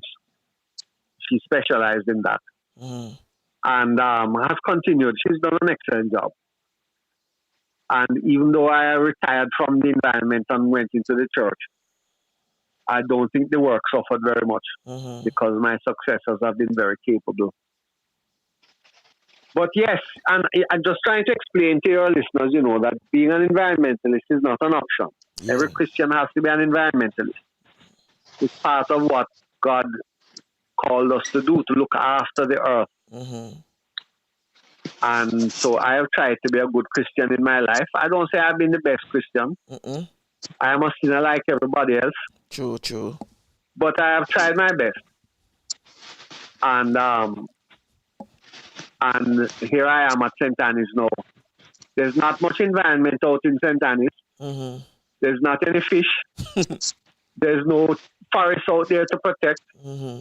There's no river. But Holy Name now. Yeah. Holy Name is right by Greenwich Farm Beach. And that's a part of it on the too. 29th of June last month, which is the feast of St. Peter, the fisherman in the Catholic Church. Yeah. We went down to Greenwich Farm Beach and we blessed the fishermen's boats. And the fishermen welcomed us. True. The Holy Name people. Archbishop came with us. And they loved us and said we must come back. So we're going back in August to conduct another little evangelistic service on the beach. Yeah. And to work with the fishermen there. So we'll be going there on August the 8th, which is the second Saturday in August. We couldn't go the first Saturday because that is Emancipation. Oh, Emancipation. But we'll go the week after, which is the 8th. And we'll walk up and down and we'll sing and we'll preach and we'll tell the fishermen about the love of Jesus and do our Christian duty. So even though St. Anne's doesn't have any beach, Holy Name has a beach. Beach and nearby, so not too far. I am still an environmentalist, working with the fishermen on Greenwich Farm Beach. That is so good, man. That is so good. Because when I heard about the Portland Bight, yes, I thought it was in Portland, but I didn't know it covered such a wide. Yes, I didn't know it covered such a wide area. You know. Yeah, well, the Portland Parish, you know, is named after a governor of Jamaica called the Duke of Portland. Yeah. And he was around in the 1790s, but the area that is called Portland Bight was called Portland Bight long before that because of the ports. Okay. Old Harbour Bay was a big port. And you had Galleon Harbour and places like that where, and other places, Willikins. I know you don't know some of these places. No, sir. and people would lot of shipping in that area, and lot of forts in the time of and of course the Americans had an air base on Goat Island in World War II, and they also had Vernon Field. I know about Vernon Field in Clarendon. Another air base. But I never know there was a base in. Yes, and if you go over on Goat Island, and that is what I did. You see, I took the Prime Minister over there and showed him where the planes used to park, showed him where the radio shack was and the officers' mess, the base hospital, where they had the underground fuel tanks for the planes. I didn't get to show him the underground ammunition dump, but the area is full of history. Yes. And a lot of ports, airport as well as seaport. So Portland Bight in Clarendon and St. Catherine has nothing to do with the parish of Portland or the Duke of Portland, who was the governor. It has to do with ports. Of course, Columbus sailed into Portland Bight on the 18th of August, 1494. There was a storm and he was sheltering his ship from the storm. And he went right behind Goat Island. And he sailed his galleons behind Goat Island, which is why that place is called Galleon Harbour. And then the Tainos, we used to call them Arawaks, but they're really Tainos, came out to greet him. And there was a big conversation, and they exchanged gifts, and so Portland Bight people welcomed Columbus when he came, and they still welcome visitors there. So one day, my brother, if you come, when you visit Jamaica, we must take a trip out to Portland Bight, and you see the people will welcome you out there. Yeah. Flavius. Yeah. You know about that too? No, not the history. Not that part of the history, no. Okay. Flavius is a St. Mary man. Yes, it's St. Mary. Which part of St. Mary you are from, Flavius? I am from Enfield, near Nato Bay. Enfield, Juno Pen, 41. Yes. Exactly which part of Enfield are you from? Well, I know. Do you know the Laidleys? Laidley, yes. Because I have heard your name in my house many times. Well, there are many Espeuts also in that area, you know. I know. Yes. If you go to 41 and turn left, you go to Timsbury. Timsbury, right? Yes. And if you go to 41 and turn right, you go to May River. Yes. And there are many Espeuts that live in May River. Yeah. And there was a Catholic church up in May River. Their school is still there. Yeah, the Catholic church is there for a boy. Of course, I've been there many times. And of course, the church in Timsbury was not always there. Yeah. That church originally was up at Mount Joseph. Yeah, right. Way up on the hillside. Yeah, further up. No road don't build to go up there. So when the priest or the bishop going up there is donkey or mule. Mm-hmm. Yeah. And it was Monsignor Horton, James. Huh? You could walk St. Joseph and end up in Papine. Yeah, you would walk from 41. Mm-hmm. Yeah. And go up the hill, you know. I end up in Papine. Yeah. Uh-huh. Yeah, well, up in those hills, you know, you can turn in different directions. You can turn east and go to Avocat. Mm-hmm. Yeah. And many times the priest would walk from Avocat to Mount Joseph. Yeah. Or you could turn to the south and go to Golden Spring. Wow. Yeah. Yeah. And in fact, in the days before country bus, mm-hmm. people would walk to market.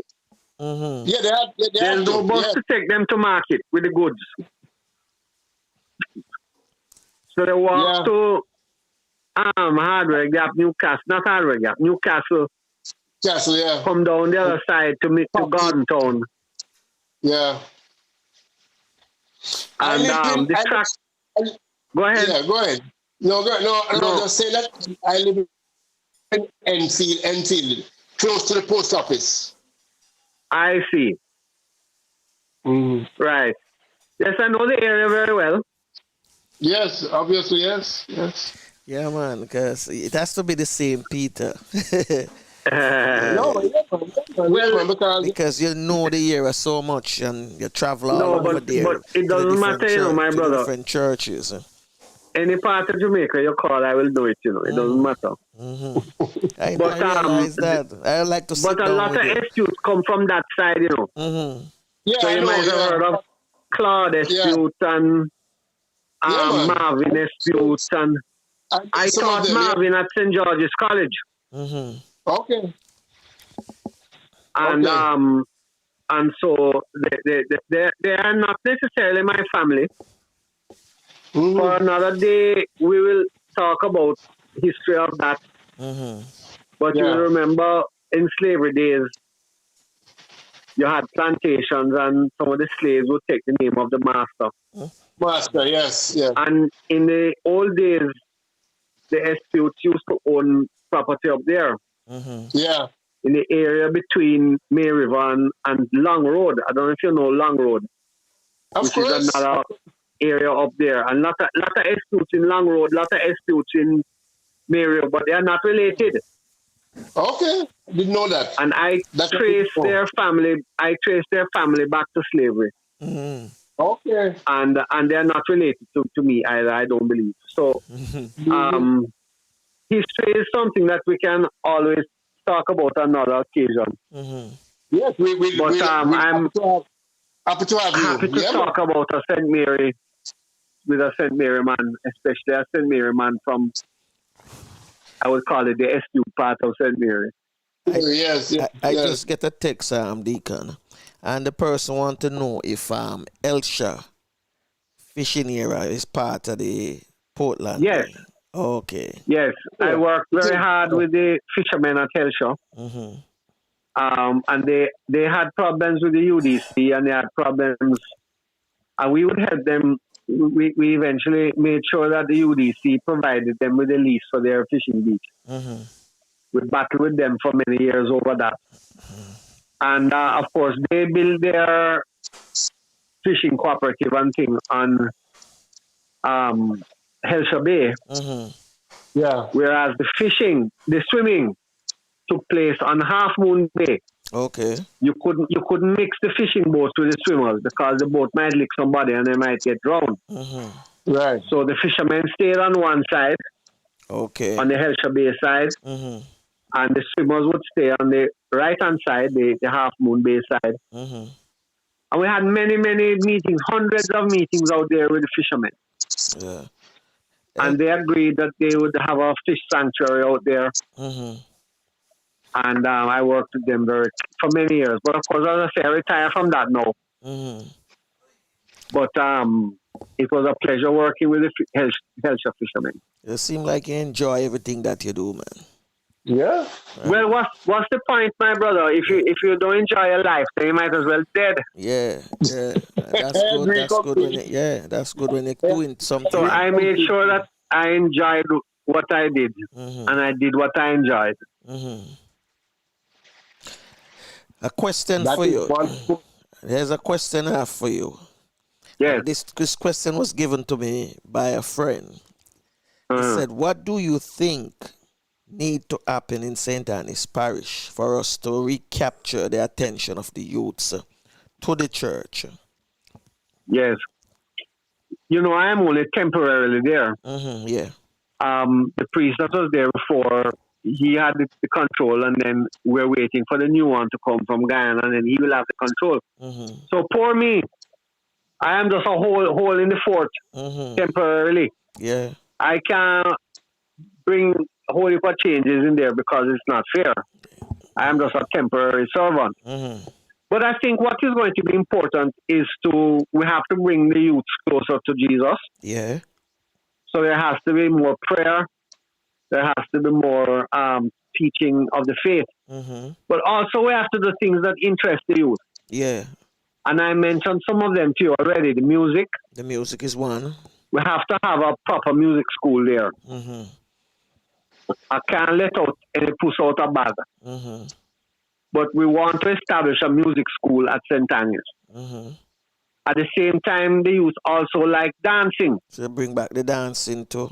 So we don't have to bring it back because it's there already. Right? What we want to do is to build it up. Expand on it, okay. Expand on it so that we want to have a proper dance school. But the dance school is not for St. Anne's people alone.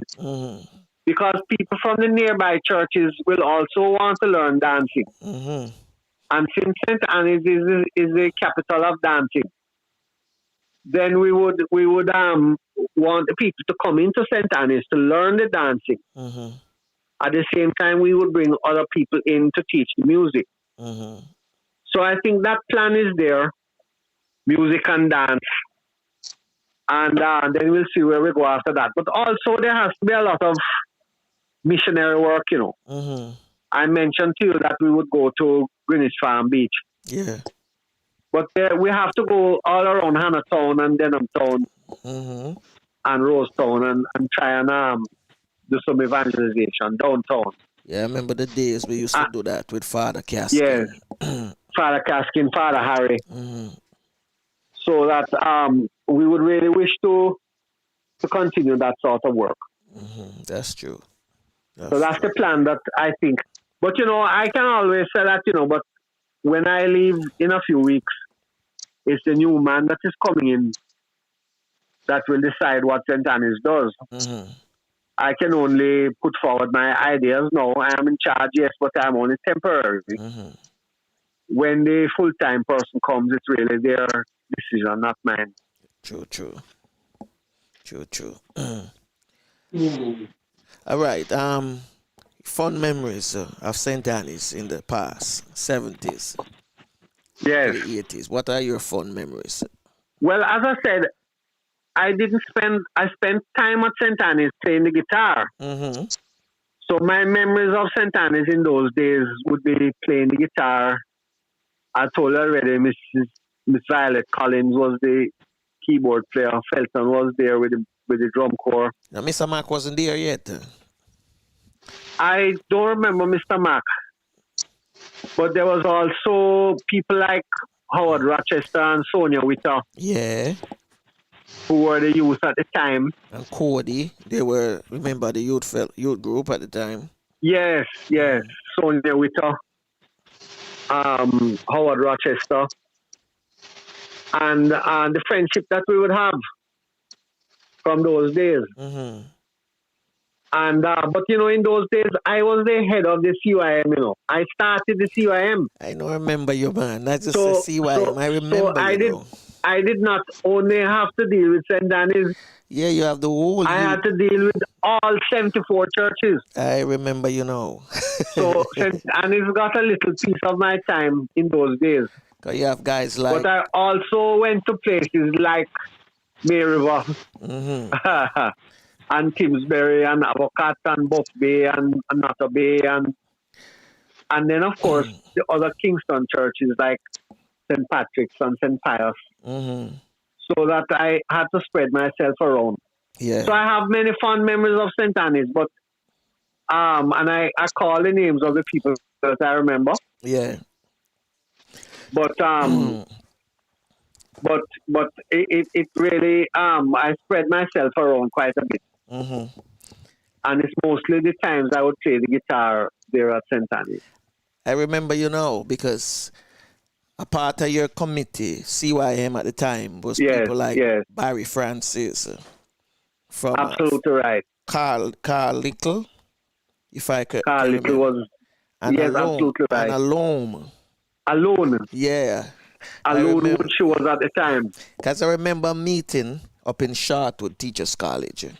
Yes. I was at that meeting with Rochester and Marcus. Okay. So that's how I remember, Burchell McPherson, who is now the Bishop of Montego Bay. Yeah. He was in that group with us too in those days. He had just become Catholic. Yes.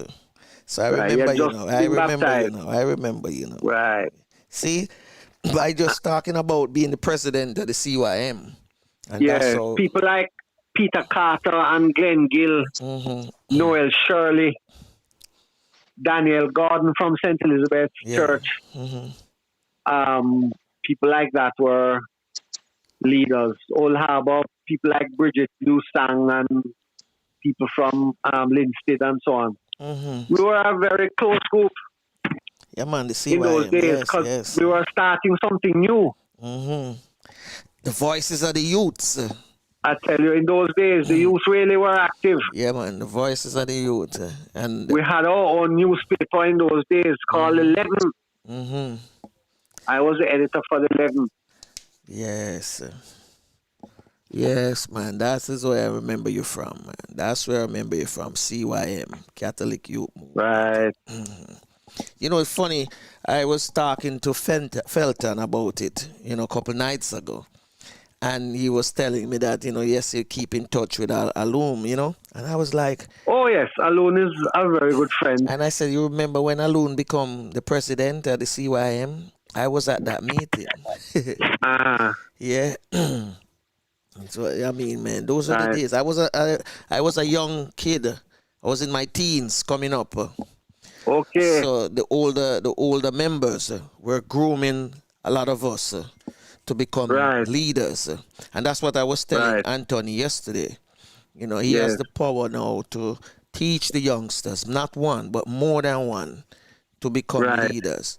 That whenever he's not available, they can easily, take on the task. And this is the point I was making to you earlier about Felton. That when you have somebody who is a leader, when they are there, things happen.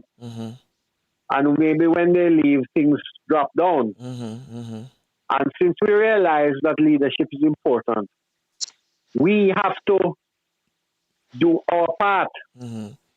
So when I was a youth, I did my best to be a youth leader. And then when I became a young adult, I did my best to be a young adult leader. Now that I'm in my old age, I'm trying my best to be an old age leader. And I would say the same to all our Catholics. No matter how old you are and wherever you are, you can play your part. Build up the church, build up the kingdom of God wherever you are. I'm glad. You seem to be doing this, my brother, because you have this radio ministry. Yes, and I congratulate you for what you are doing. To be honest with you, this St. Annie's like a St. Annie's week, really. Yes. It started because of the football team, the St. Annie's secondary school football team. And I wanted to bring back that, that memory to a lot of students. But then I got a text from Felton, which was just a random text about, the Feast of St. Anne coming up on Sunday, the 26th. I was like, whoa. Right. This is an event I usually attend, during that time, time of the year. So I said it would be good to find out what's going on. And then I said the band usually bring out a lot of people on that day. Yes. People hear the band and they'll be coming from all over the community. And that's when the trouble is that we can't do a whole lot this year because of the COVID. We are limited as the number of people that can hold in the church. Okay. Because of the social distancing. Yeah. But we are still going to try our best. The band will do a march past. Mm-hmm. The Archbishop will come and will preside at the mass. Mm-hmm. The police superintendent from the area will come and take the march past as well as the Archbishop. Mm-hmm. And the dancers will dance, and the singers will sing, and the musicians will play. And we will celebrate St. Anne, and we will celebrate Jesus, and we'll have a wonderful day on Sunday. Yeah, that's good. I'm glad to hear that. And I hope the youths in the community come out as well and get involved in some of these groups that are Praise God. Yes, there. I hope so too. Deacon, thank you very much for taking time out. You're most welcome, my brother. God bless you and your family. And the St. Mary brother. Yes, God sir. bless you too. Thank you. And you are keep good. Yeah, we definitely will want to invite you back, to speak about I accept in advance. Okay, wonderful. And I'll have to come and sit with you and have a chat whenever I'm absolutely in Jamaica, next year. All right. I will vex if you don't come. I'm coming. All right. All right. You have a thank good you, day. my brother. And thank you God very bless much you. to you. Thank you very much, sir. Thank you very much. Sure. All the best to you. Yes. So Flavius. Yes, listeners, that was Deacon Peter Espeut. And you see the man have a reservoir of knowledge. Man for all seasons. I'm telling you, man, a reservoir of knowledge, not only in Jamaica, but around the Caribbean. Yes, yes. And that's what, our podcast is all about. Having the information for the Caribbean and, spread it and share it. Because he mentioned some stuff I didn't know. So it was a learning process as well, a learning process. I know what the Portland Bight is all about now. Yeah. And it's places that we have to, cherish and look after it. My goodness. But look that they had an air base in the Portland Bight, how big it is. Hey, when he mentioned it, my mind was just, going wild. I didn't know that in World War II we had a base there. Yeah, but we had a base in Clarendon. I didn't know of that.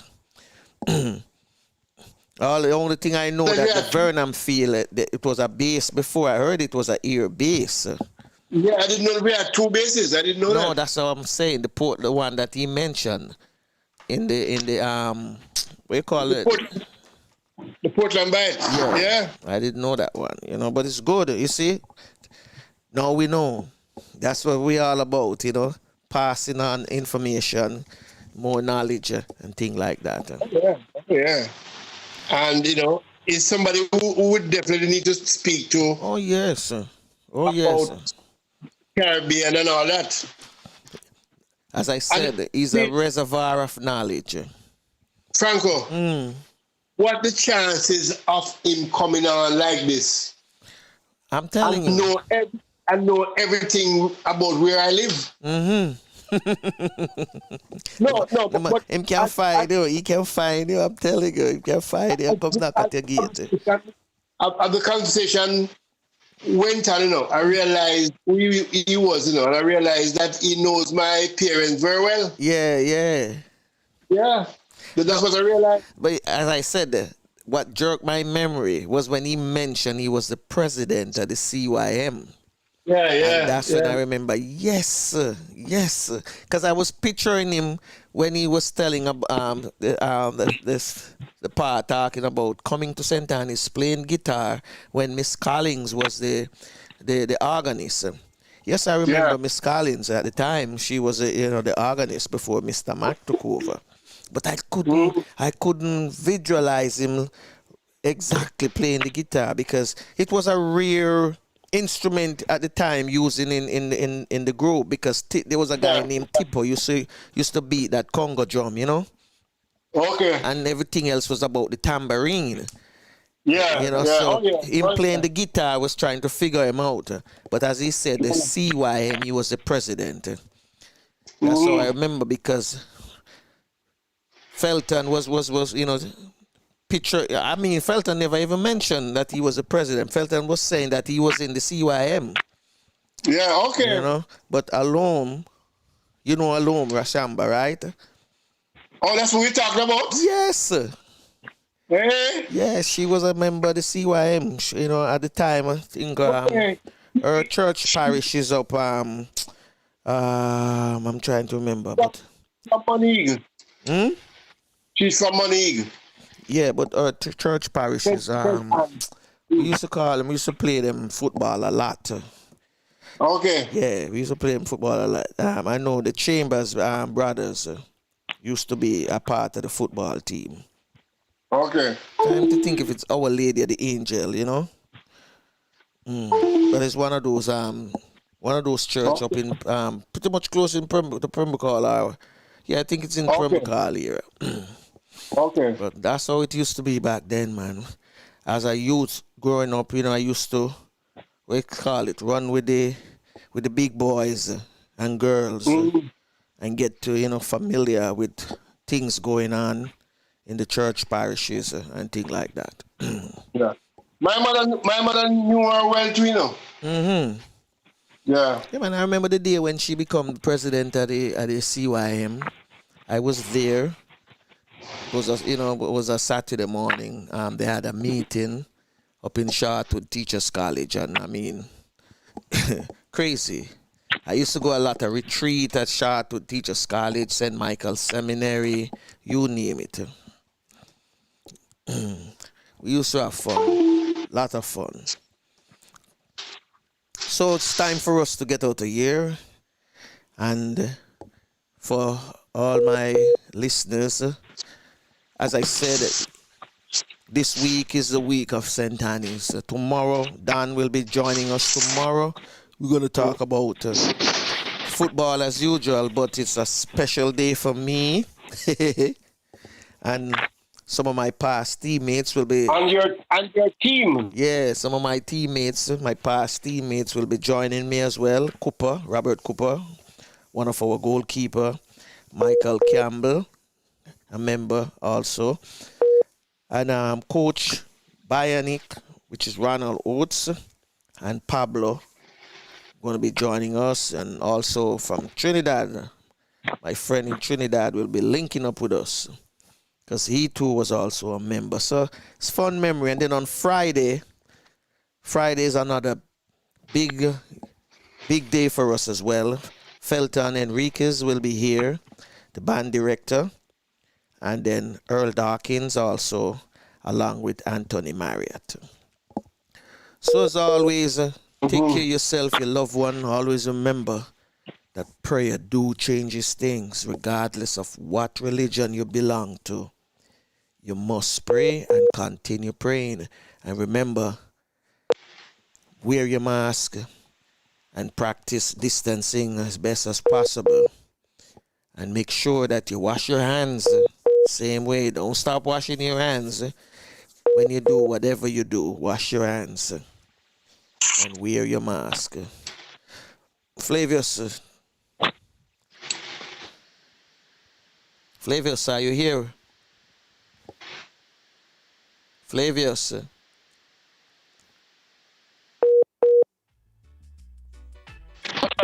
Realizing that countries are trying to open up. In fact, Franco, in the international segment of the Jamaican news last night, they switched to CNN, which they normally do. I was so shocked, you know. CNN were speaking about Cuba. And you hardly ever hear an American network like that or any American speaking about Cuba in a positive sense. And what they were saying is that Cuba did not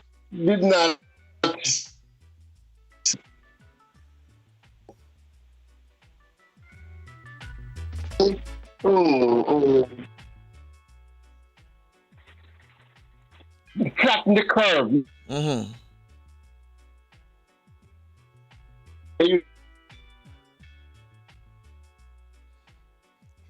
You're breaking up, you know. You're breaking up.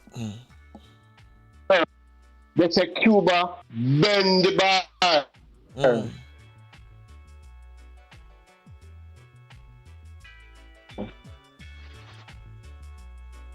And they had no new cases in a long time, and they had no deaths, and they start to open up, you know, because they have managed COVID so well. Yeah, man. They have managed COVID so well. And it's nice to hear that coming from a US-based network. You know? True. Yeah. So people, it just prove what I'm saying again. Why I'm sure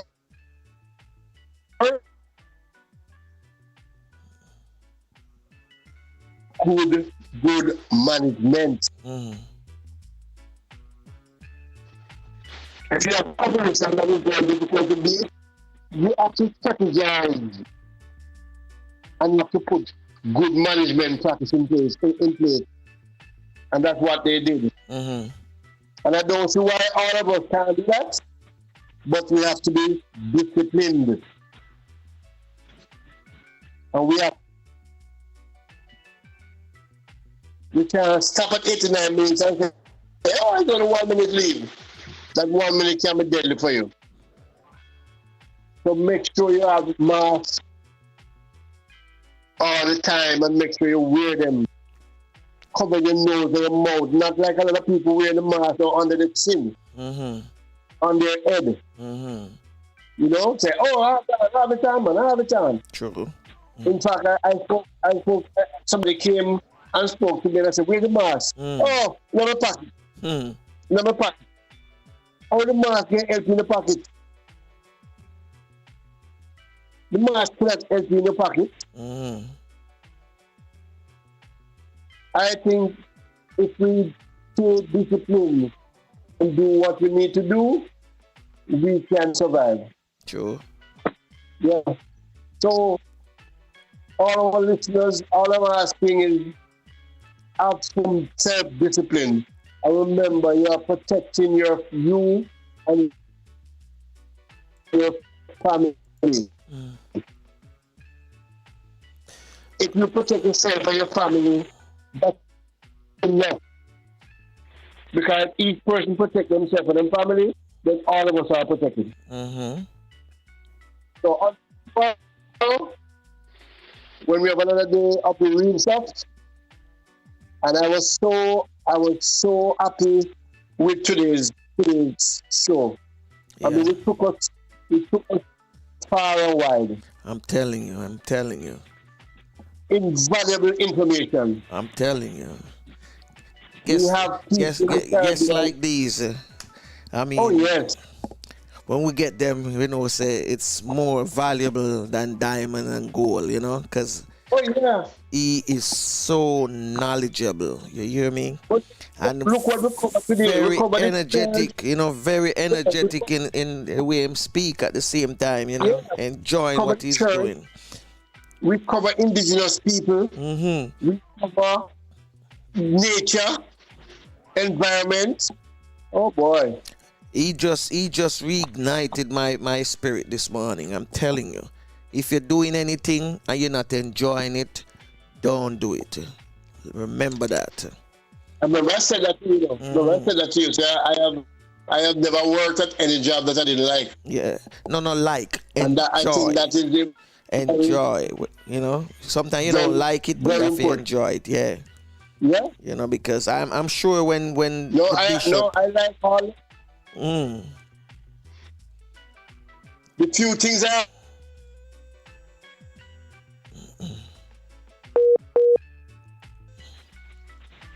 The more you're gonna put out. Yeah, true. I think that is nice, so good. So good. So all my guests. I am really happy.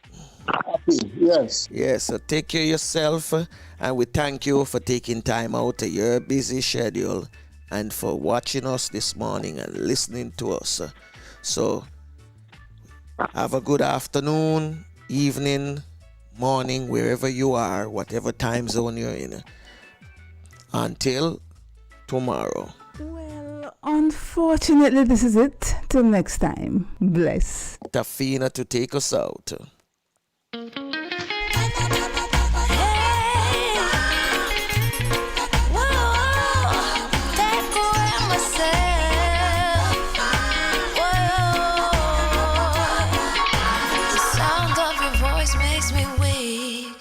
All you gotta do is just speak.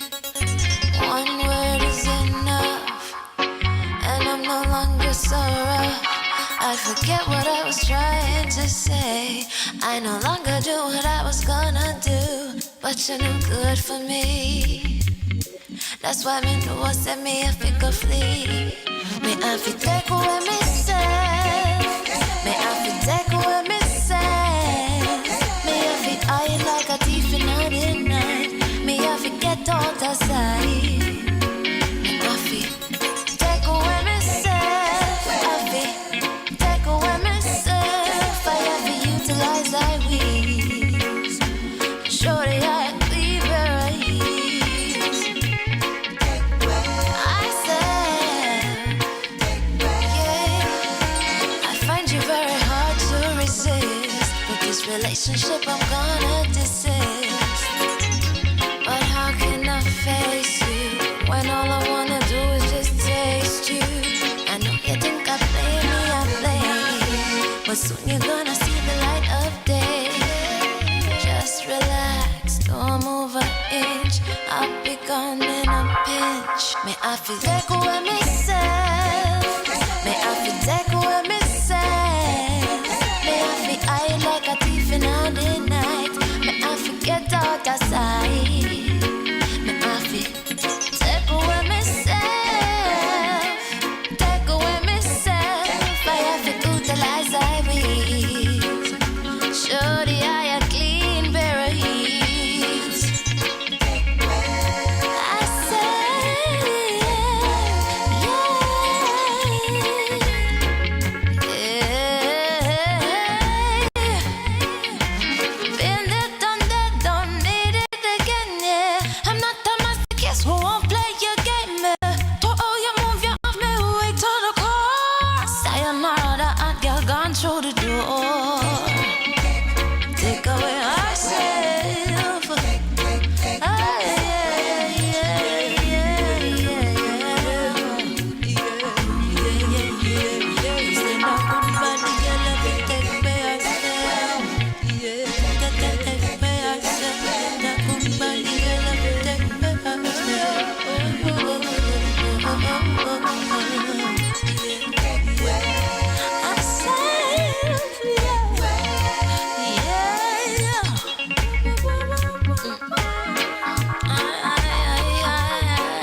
Well, unfortunately, this is it. Till next time. Bless.